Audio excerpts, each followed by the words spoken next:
Okay, isang magandang gabi po sa inyong lahat. Ang inyong lingkod po, ang inyong Kuya Haris. So in this topic, ang pag-uusapan po natin sa video pong ito, lalo na po sa mga nakaraan nating video, ay tinalakay po natin sino po ba ang dapat magturo, ang paaralan po ba o ang magulang. Opo. So at the same time, yung ating po pinag-usapan ng nakaraan, itutuloy po natin. Ngayon naman, ang ating topic, sino po ba ang dapat unahin? Si crush po ba o po magulang po natin?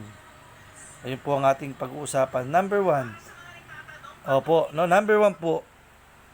Una sa lahat, walang masama ang relasyon.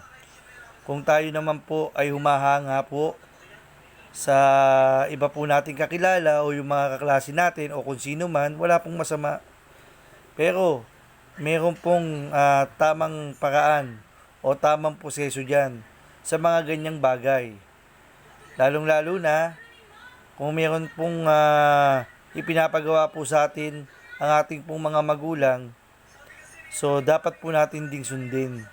Pero po bago ang lahat ng yan, siyempre tinatalakay ko po yung dalawang klase po nung aking sinasabi sa vlog.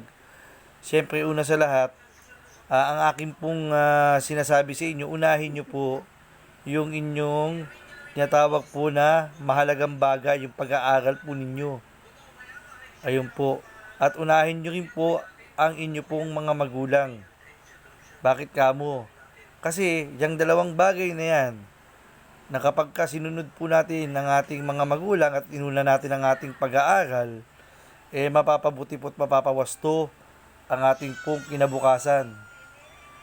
Depends naman po yun doon sa tinatawag nating bagay na kung saan po talaga naman sadyang kung gagawin natin hindi tama, magkakaroon tayo ng ibang uri ng hindi magandang magiging resulta sa buhay natin. So, the same time po, sa ngayon, ang aking pong topic, yun nga po, kung meron man po kayong gusto sa isang bagay, kung si crush naman po ang uunahin nyo, wala naman pong masama din dun. Kaya nga lang po, ang mangyayari niyan, kung matutuloy po sa hindi magandang paraan, lalo na't kung matutuloy sa relasyon na hindi pa tayo tapos doon sa pinapatapos sa atin ng ating magulang, yung pag-aaral, magkakaroon po ng pariwara ang ating buhay. Lalo na tayo mga lalaki, no? Kayo pong mga kabataan na naririyan, di ba po? So dapat nakikinig kayo sa payo ng inyong magulang at huwag niyong babaliwalain. Kasi gusto naming mga magulang mapabuti po kayo. Yun po yung aming ninanais. At maging magandang po ang buhay ninyo kasi hindi rin naman po may iwasan na magkaroon din kayo ng pamilya sa takdang panahon. Darating at darating ang araw na magkakapamilya din po kayo.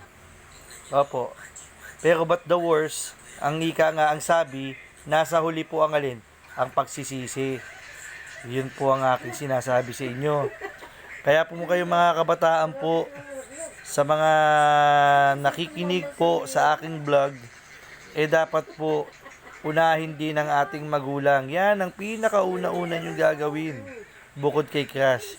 Kung si crush ay hindi nyo talaga matanggal, gawin nyo na lang silang inspirasyon sa buhay ninyo. Na kung ikagaganda naman po, lalo na sa tamang edad na po kayo, wala namang problema yun. Kung sa tingin nyo po ay mahal ninyo ang inyong crush, okay po. Kung halimbawa naman po yung pangatlo, ano po ba yung pangatlong nakakasagabal? Doon po sa tinatawag nating pag-unlad po ng inyong kinabukasan mga bata, yung social media.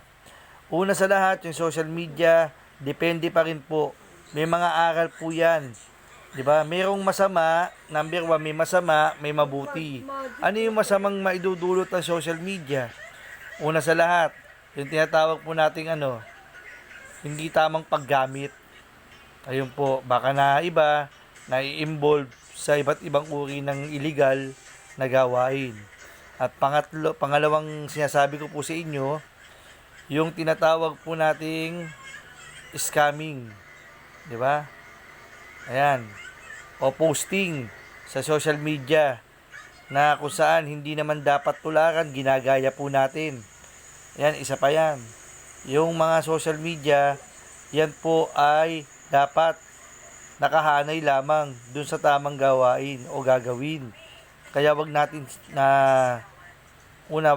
na gawin yung tinatawag po nating ikakasama doon sa ating paggamit ng social media. Pag inuutusan din tayo ng ating mga magulang, siyempre unahin din po natin yung utos. Lalo na po kapag importante yung pinag-uutos nila, huwag nyo po silang paghintahin. Kasi importante rin po yung oras na hindi naman po kayo ginagawa na utusan. Ang ano lang po namin sa inyo bilang magulang, gusto namin mapadali yung trabaho namin. At higit sa lahat, lalong-lalo na't marami din po kami inaasikaso, lalo na sa pamumuhay ninyo, at lalo sa aming paghahanap buhay, pagod din kami. Lalo rin po kayo mga magulang po na nandyan, di ba po? Pagod din po kayo sa paghahanap buhay. So kayong mga anak, ang tulong nyo na lang sa aming mga magulang ninyo, o kung sino man po kayo sa mga nanonood, tumulong po kayo. Opo, wala naman pong masama doon. Higit sa lahat, ang pinakamagandang iregalo nyo sa amin, huwag po kayong maging pasaway. Ayun po yung aking sinasabi sa inyo. So well, bagamat napaka-ikli lang po ng aking video, lalo na't po mga kabataan, sumunod, o pinagdidiinan ko po, unahin ng magulang, si Crush, ibalanse yung paggamit po ng social media. Ayan po, dapat nating gawin sa tamang paraan. Opo, para nang sa gayon ay maging maganda yung inyong kinabukasan. So muli, maraming salamat po sa inyong lahat. Sana po ay may natutuhan po kayo sa aking paksa. Bagamat napakaunti lang po ito. Opo, napakaunti lang. Pero pinipilit ko pong gumawa. At saka po kasi ang aking pong talagang cellphone, maliit lang po ang memory nito. So muli, maraming salamat po at magandang gabi. Sa mga susunod po nating vlogs ay aking po sisikapin na makagawa po ng another content na makatutulong po sa ating pang-araw-araw na pamumuhay sa ating pong pamilya. Maraming salamat po.